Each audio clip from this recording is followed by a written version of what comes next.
if you have found this podcast, it's likely that you are struggling with codependency or people pleasing, or you have someone in your life who is an addict.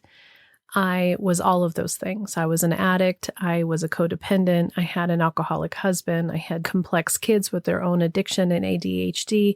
I had a period in my life where I felt completely overwhelmed, completely lost, completely just in despair over what was happening in my life. And it has been 7 years since I had that moment of grace where I decided to save myself. This episode talks about my recovery from alcoholism, from codependence, from people pleasing that created what I now call soul recovery. We can indeed heal. We can indeed shine our light. And in that, we learn how to be this incredible beacon of light for others, but not to fix or change them, but for us to live our fullest self, to live a life that we choose. And when I look back 7 years ago on what my life was like compared to what it is today, it's a totally different life. But it didn't just happen. I created it with higher power. I worked hard on it. I used the 9-step soul recovery process to transform who I was completely. And when I reflect back, I have such gratitude for the whole journey, even the hard times. Enjoy the episode. Welcome to the Recover Your Soul podcast, a spiritual path to a happy and healthy life. My name is Reverend Rachel Harrison. I started Recover Your Soul after having profound changes in my life from my recovery of alcoholism, codependency, and control addiction. I was guided to share the tools and principles of spirituality and soul recovery to help others transform their lives as mine was transformed. For us to overcome external circumstances, we need to turn the attention to ourselves, focusing on our inner change and healing.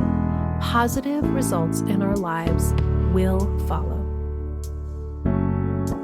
Welcome back to the Recover Your Soul podcast. I'm Rev Rachel. This is not just a podcast, this is a community. And it's a community that's grown out of my recovery from alcoholism. And today, February 10th, the day that this airs, marks my 7 years sober. And it's a really profound time for me every time this time of year comes around for reflection, because there has been so much that has changed in my life, so much transformation that's changed. And letting go of alcohol was just a tiny little part of it, just a little tiny part of it. What I recognize is that alcohol was a way that I was shutting down, checking out from what was a life that was really complicated and really painful for me. And it's interesting that I was a little resistant to this episode. It's interesting because usually I want to really share with you about what's going on with me, and this should be a big day of celebration. And on some level, it totally is this huge level of celebration that I was able to put down drinking. So many of you came here because of Al-Anon. You came here because of codependence. You searched something that's in one of the titles of my podcast or something that I talk about, and you have someone in your life who's struggling with alcohol or with addiction of some sort of dysfunction, some sort of behavior that is wrecking them. And I was that person. So this idea that I made it out. See, I'm crying already. This idea that I made it out and made it to the other side is pretty profound.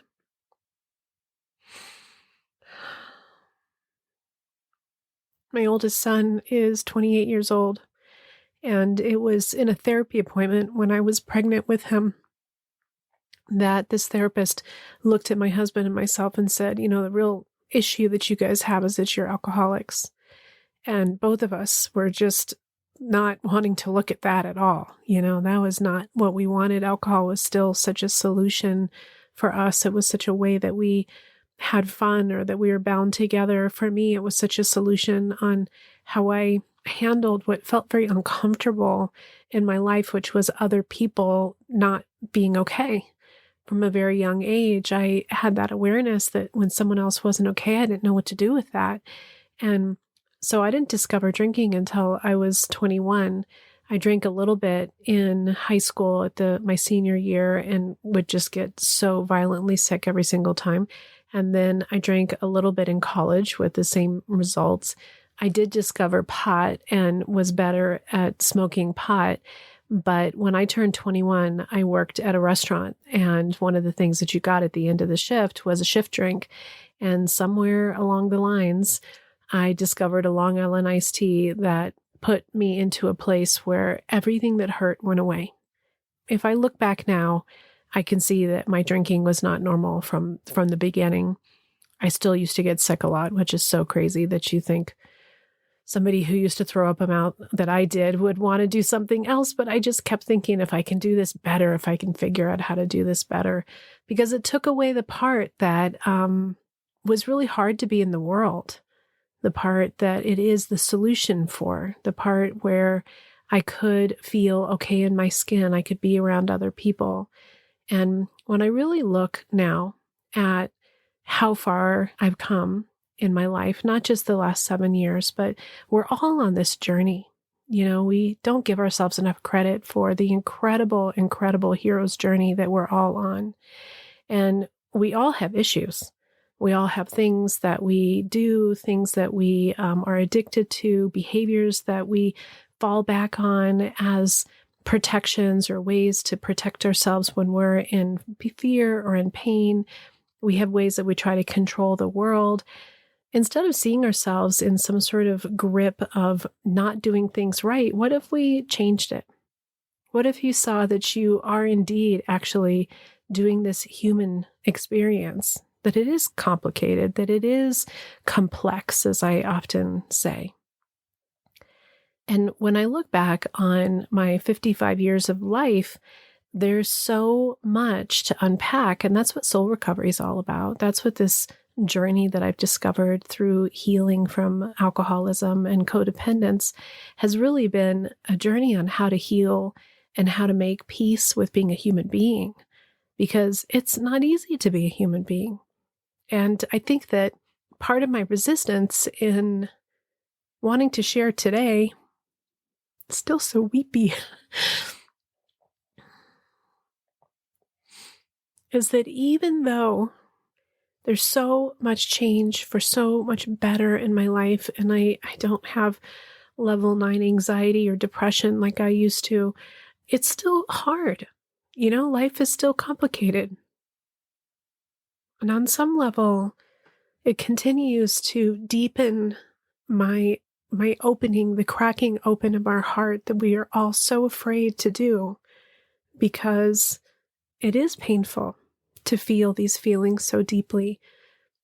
And at the same time, there is such an enormous opportunity for us to understand ourselves better, our soul's journey better, to look at this earth school that we're on and to be curious about this incredible ride that we've been on, this hero's journey. And so in reflection of 7 years, it is interesting to me because, 7 years is that marker that they say that, and I think I've said this in a recent podcast, but they say that your cells all regenerate every 7 years, not all at once, but slowly over time. And so after a 7-year period, there is this truth that every cell in your body has been updated. Every cell in your body has been updated.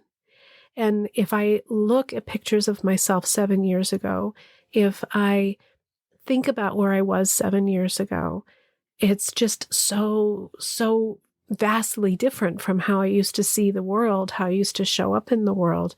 And yet at the same time, there's this part of me that continues to be curious about why it has to be so complex still. In the third step prayer in AA, which I still use as part of the soul recovery process, it says, God, I offer myself to you to build with me and do with me as you will. Relieve me of the bondage of self so I can better do your will, and take away my difficulties that victory over them can bear witness to those that I can help with your power and your love and your way of life. May I do your will always. And in soul recovery, what I've come to recognize is the will of Source, the will of spirit, of God, of higher power, whatever that is for you. And in soul recovery, it's so important that you're picking what that is for you. I'm not here to tell you what that is. But my true belief is that whatever that higher power is for you, if you can stand up and see that the will of the universe is never for you to be small. The will of the universe is for you to be amazing, to stand in your fullness, to recognize each gift that you have, to stand in the adversity and the hardship, and to know that you're here to shine a light on the world, that your soul was brought here on purpose to be full, to be whole, to recognize your wholeness. You've heard me say that over and over, to remember there's nothing wrong with you. You are not broken. That to me is that line.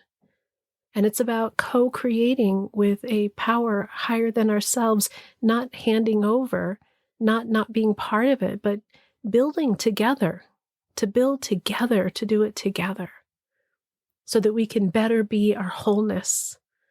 And then it says, remove the bondage of self. And that bondage of self, still, it's amazing how even after 55 years of life and 7 years of dedicated, so much of my time is dedicated to spirituality and self-improvement and spiritual growth and, digging in there and taking a look around and being connected.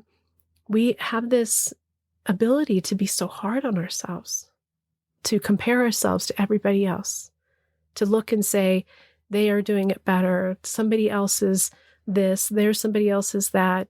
Instead of recognizing that that's just our bondage of self, it's just our ego who is in a fight or flight, that's in those old parts of our brain that is around fear. And so this beautiful opportunity to be removed of the bondage of self, so I can better do your will, so I can better stand in my wholeness, so I can better be my full expression of self that you were brought here to be. And then the last one is take away my difficulties. The victory over them can bear witness to those that I can help with your power and your love and your way of life. And, as a recovered codependent and people pleaser, helping is not helping by doing for them. Helping is showing that you can have victory over the suffering. That still makes me cry because it is hard. It is complicated. That it isn't about making it you hear me say easy peasy. It isn't about taking away the truth that people are making choices that are complicated for them, that are painful for them. And those choices are painful for you. And that we have interactions with people that are still edgy, or we still feel like we're walking on eggshells, or there's still so much grief and pain from a past relationship that you're working really hard to be able to lift off from that. And those are the taking away the difficulty. It's the ability to be present with what is without all the intense suffering and the wanting it to be different and the attachment and the pushing and the striving.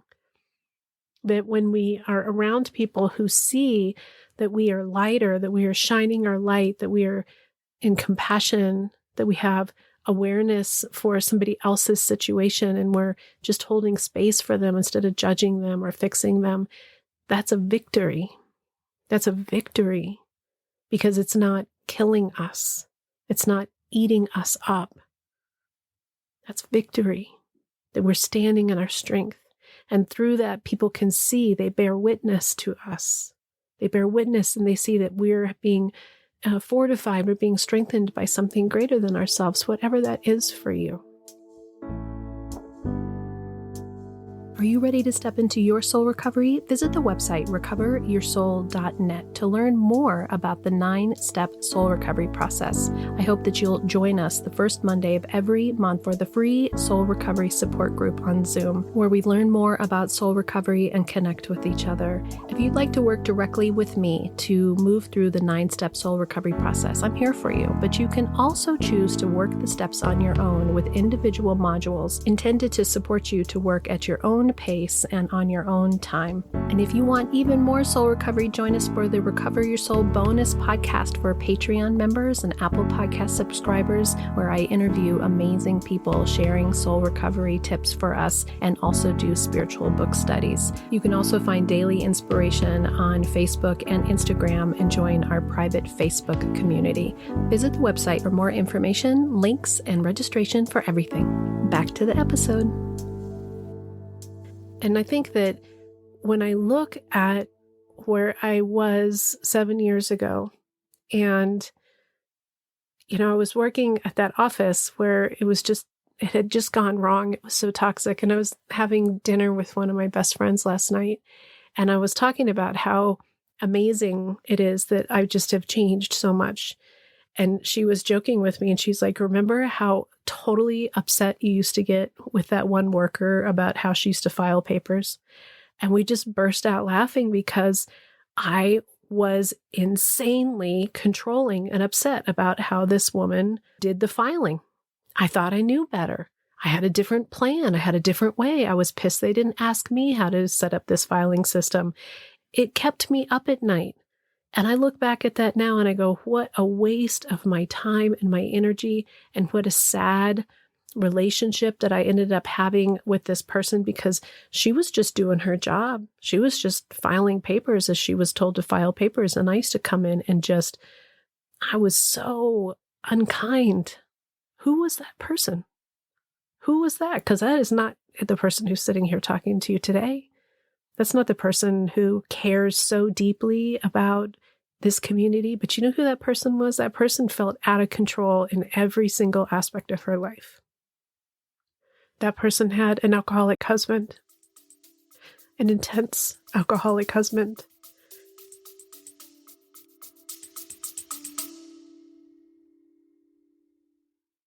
Hi, it's Rev Rachel, and I'm just taking a quick break to check in with you about the upcoming retreats and workshops in 2025.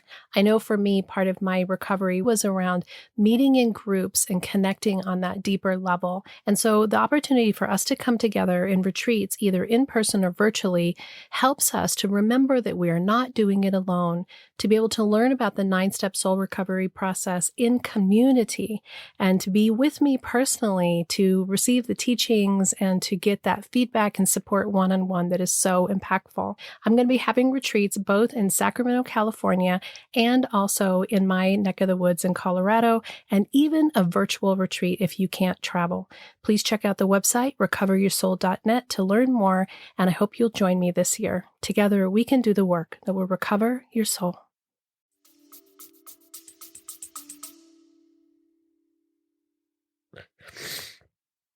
That person had 2 kids that were really struggling, one in particular who was massively on drugs and was really hitting a wall.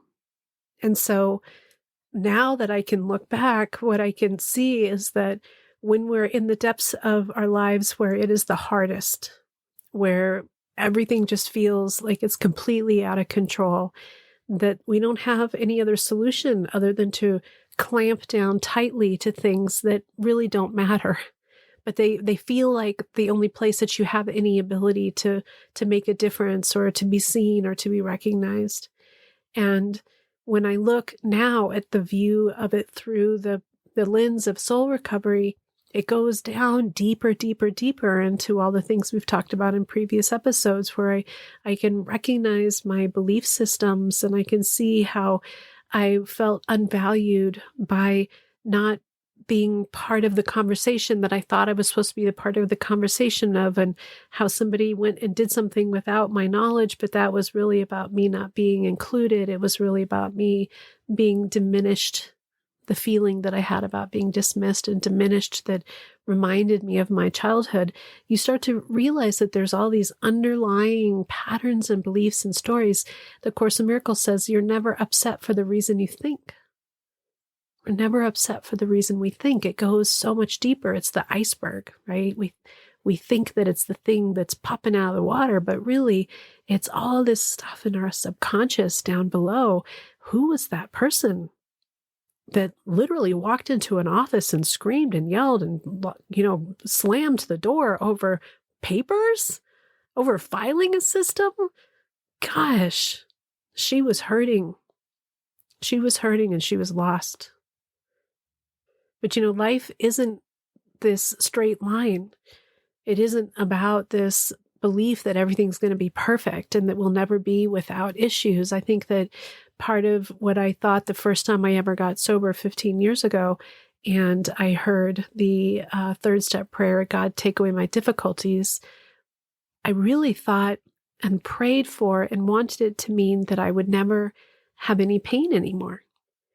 And this view that we have that it's supposed to be easy is very different than being without suffering, the suffering being the attachment.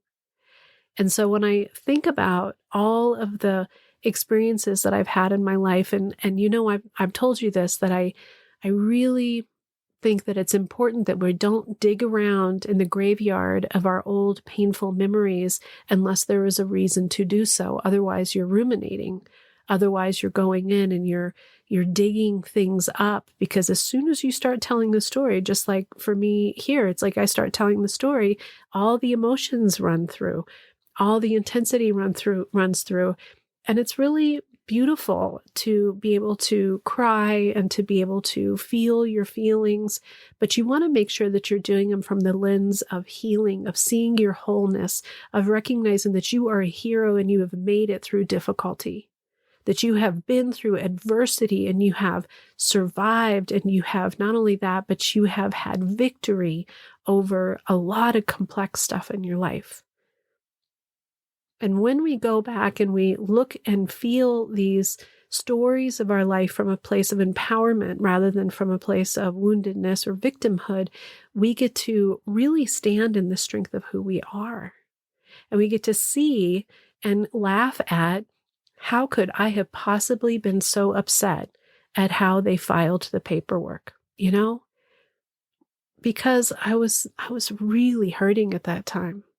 I was really struggling in my own addiction because I was hurting underneath on an even deeper level, that my life was not even remotely what I thought that I wanted it to be. The fairy tale that I thought that marriage would be had long since eroded, basically from the time that I had my second child, that whatever that fairy tale was, that had ridden off.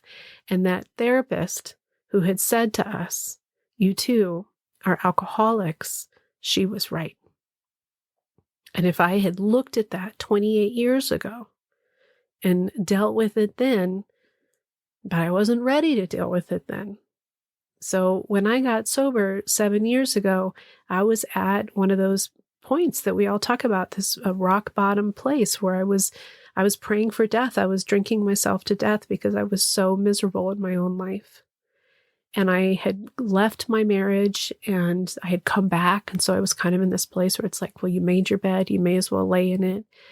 And the kids were falling apart and things weren't all that great. Bodhi was the one that was like almost kind of okay, but really he was struggling and having some issues too. Alex was going through some really intense stuff. When I got sober 7 years ago, he was legally in a lot of trouble. He was, oh my God, the stuff that he went through was intense. And I didn't know if I could handle it. So the whole idea of like giving up alcohol at that time, when it was literally the only thing that could keep me from feeling, I remember pouring myself glass of wine after glass of wine after glass of wine out of the box, right? Because I'm too cheap for bottles of wine. And I would say to myself, I can't drink enough to get rid of how I feel, but I'm going to try. And so when it was that time to like give that up, if you have somebody in your life who's really having a hard time in who they are and how they feel and who they are, the idea of giving up what feels like the only thing that makes it go away feels really impossible. It was like, well, then what? And one of the things that I was thinking about in writing my memoir recently was the terror that I had around what it would mean if I got better. What would it mean if I actually got better? Because our lives were so bad and so unhealthy and so uncomfortable for me. Now, if you go back to last week's episode, and we talk about how everybody gets to see it from their own perception and from their own experience and how they view it. Rich to this day will say, I don't think it was as bad as you think it was. Well, it was for me. And I think that we have to allow everybody to be in whatever space that they are, because we're not here to have somebody else's experience. We're here to have our own hero's journey. We're here to heal ourselves if we so choose. And for me, at that time, it was really, really, really bad because I knew better. And I think this is the piece that it's like that moment of grace that people have when they so choose to get well. You can't make anyone get well. There's a moment of grace that happens when you know with the depth of your soul that you deserve more, that there's more for you, that whatever those beliefs and patterns and stories that were given to you from the past, from all that woundedness, you feel inside of you that there's something more, that you deserve more, that you are more.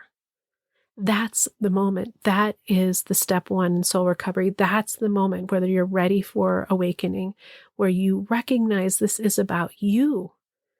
And I had that moment where I recognized it was about me. I was terrified to change, to get better, because it might mean that I had to leave everything, that I would have to walk away from the life in which I had created, as uncomfortable as it was mine. These were my kids. This was my husband. This was my house. This was my job, right? This is my identity. And at the same time, I had this calling that just said, you've got to save yourself. You deserve it.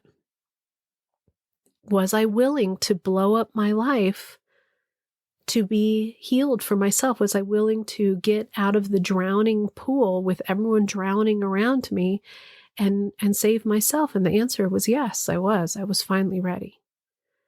And you know my story, which is I'm incredibly lucky that for the most part, we're all so much better. And the truth is we are so much better, but we're not perfect.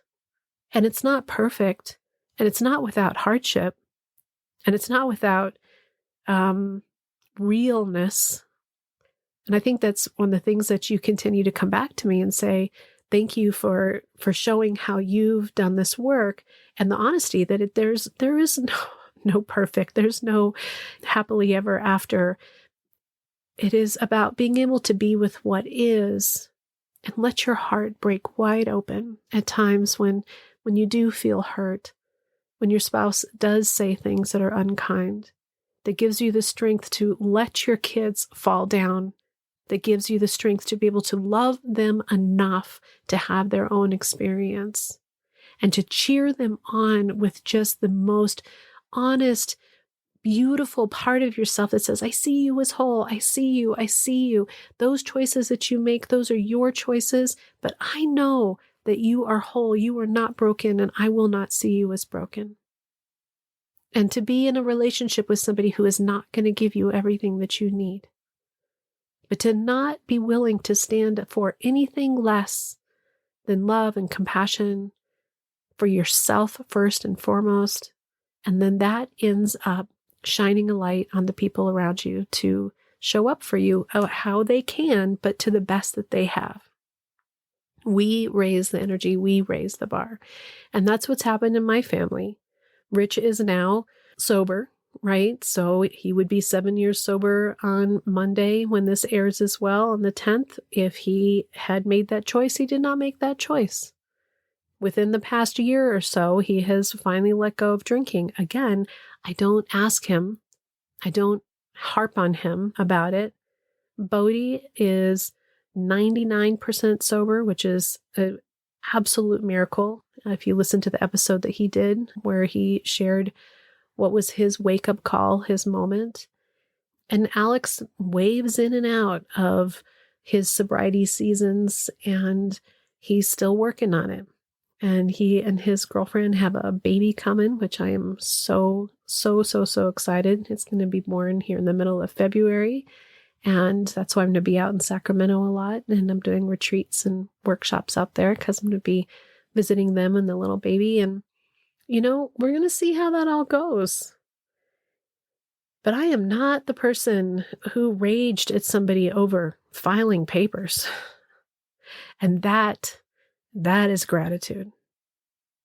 I'm not somebody who has level 9 anxiety every single day, and that's gratitude.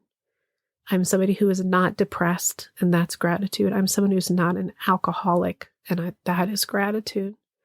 But it's been through working the 9 steps of soul recovery and revisiting them daily and being present with the moment and allowing myself to fully immerse in my life and to begin to ask myself questions that I never would before. And they continue to be along the lines of, who am I brought here to be? How can I be my fullest self? How can I heal myself more deeply?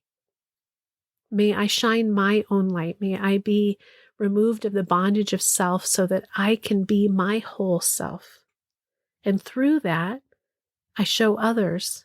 But I'm not here to make anybody else change. I'm not here to fix anybody. I'm not here to fix my husband or my kids or even you. I'm here to shine my own light and to be in my own experience, my own soul's earth school curriculum. And you know what? Some days are beautiful and blissful and I feel connected, and other days are overwhelming and stressful. And that's called being a human being. Some days I have a beautiful marriage. Some days it is not all that great. Some days my kids are good. Sometimes they're struggling. Sometimes I can block out what's happening in the world and the stress and the fear that is around. And some days and see the light and send light and love. And sometimes I feel that pressure and the fear because I'm a human being. That is the hero's journey. This is the journey that we're all on. And if we stop giving ourselves so much critical voice about who we should be, how we should be, for whom, and comparing ourselves to everybody else and stepping into your own soul recovery, looking at the patterns, being willing to look deeply at those parts of yourself that need healing, that are ready to be updated, to step in with a higher power, to truly, truly connect to something greater still and feel that knowing that you're never alone. You're never alone. To step into your fullness, to see the beauty of who you are, who you were brought here to be, and to be courageous enough to make big shifts and big changes if that is in the right plan. If you need to blow up your life and walk away from the people that are making different choices that don't align with you anymore, it's okay. Gosh, to give ourselves permission to be happy, to be joyous, to be free, to choose a life that aligns with us. And I get how complicated that is. I get how complicated that can be. And it's not about being perfect every day. It's actually about letting perfection go. It's about stepping into your authentic self and loving yourself for all of it, the light and the dark. And learning to love the people around you for their light and their dark. It is an absolute miracle that I have not drank for 7 years. And it's strange, honestly, to look back at pictures and see pictures with me with a beer or glass of wine in my hand, and I see the checkout in my eyes.